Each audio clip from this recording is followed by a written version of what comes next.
আসসালামু আলাইকুম। Tabassum healthy recipe চ্যানেলে সবাইকে স্বাগত জানাচ্ছি। আজ বানাচ্ছি কোরবানি ঈদ স্পেশাল গরুর মাংস। যদি বাড়িতে একদম বিয়েবাড়ির মতো স্বাদ পেতে চান তাহলে দেখতে হবে আজকে আমার এই মজাদার গরুর মাংসের রেসিপিটি। আমি খুব সহজেই এবং খুব অল্প কিছু উপকরণ দিয়ে একদম বিয়েবাড়ির মতোই মাংসটা রান্না করে আপনাদের সাথে দেখাচ্ছি। তাহলে চলুন দেখে নেই। এখানে আমি 800 গ্রামের মতো গরুর মাংস নিয়ে নিয়েছি।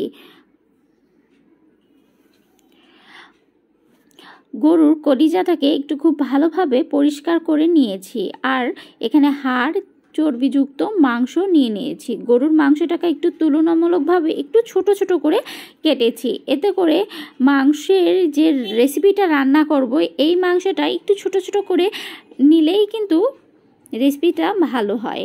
মশলাগুলো একটু গুছিয়ে নিলাম। চুলাতে হাঁড়ি বসিয়ে দিলাম। হাঁড়িটা গরম হয়ে আসলে তাতে 1 কাপের মতো সয়াবিন তেল দিয়ে দিলাম, আর দিয়ে দিলাম পেঁয়াজ কুচি। পেঁয়াজ কুচিটা আমি এখানে একটু গোল গোল করে কেটে নিয়েছি। আপনারা চাইলে যে কোনো রকমভাবেই কেটে নিতে পারেন। পেঁয়াজটা একটু বাদামি হয়ে আসলে এর মধ্যে আমি দিয়ে দিচ্ছি 2 চা চামচের মতো আদা রসুন পেস্ট। আদা রসুন পেস্টটা একটু তেলের সাথে আমি একটু ভেজে নেব।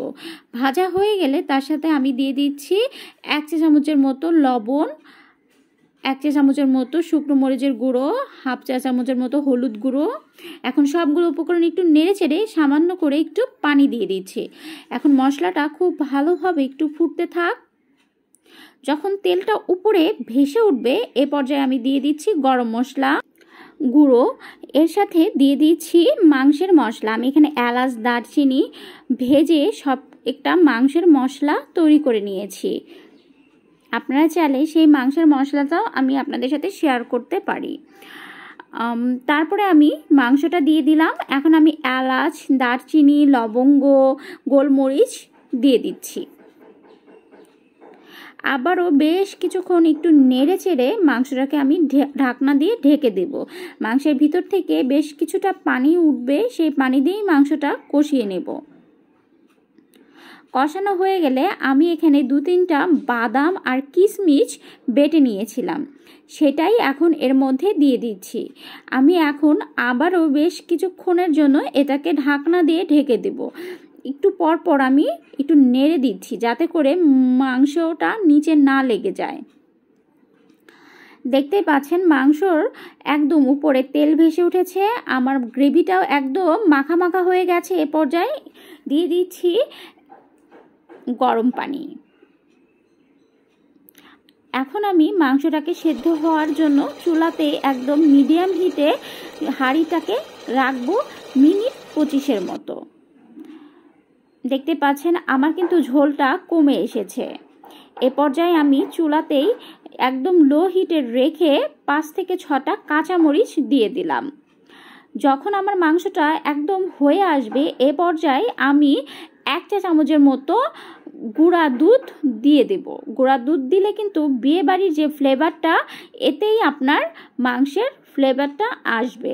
এখন আমি গুঁড়া দুধ দিয়ে আবারও বেশ কিছুক্ষণ নেড়ে চেড়ে চুলার উপরেই একদম মিডিয়াম হিটে এটাকে একটু ফুটিয়ে নেব। তারপর আমি এটাকে বন্ধ করে দিয়ে আবারও মিনিট 5-এর মতো একদম চুলার উপরেই দমে রেখে দিচ্ছি। আমার কিন্তু গরুর মাংসের রেসিপিটা একদম রেডি হয়ে গেছে। দেখতে পাচ্ছেন আমি একটা বাটিতে একটু সার্ভ করে নিয়েছি, সেটাই আপনাদের একটু উঠিয়ে দেখাচ্ছি। দেখতে পাচ্ছেন আমার গরুর মাংসের গ্রেভিটা কতটা লোভনীয় হয়েছে, একদম যেটাকে বলে দুর্দান্ত। যদি আমার এই গরুর মাংসের রেসিপিটা ভালো লাগে তাহলে অবশ্যই আপনারাও বাড়িতে চেষ্টা করবেন। আমি আশা করি যদি আপনারা আমার এই রেসিপিটা একদম শুরু থেকে শেষ পর্যন্ত ফলো করে বাড়িতে ট্রাই করেন তাহলে অবশ্যই আপনাদের গরুর মাংসটা খেতেও কিন্তু দুর্দান্ত হবে। আর প্লিজ আমার চ্যানেলটি সাবস্ক্রাইব করে দিবেন। ধন্যবাদ। আল্লাহ হাফেজ।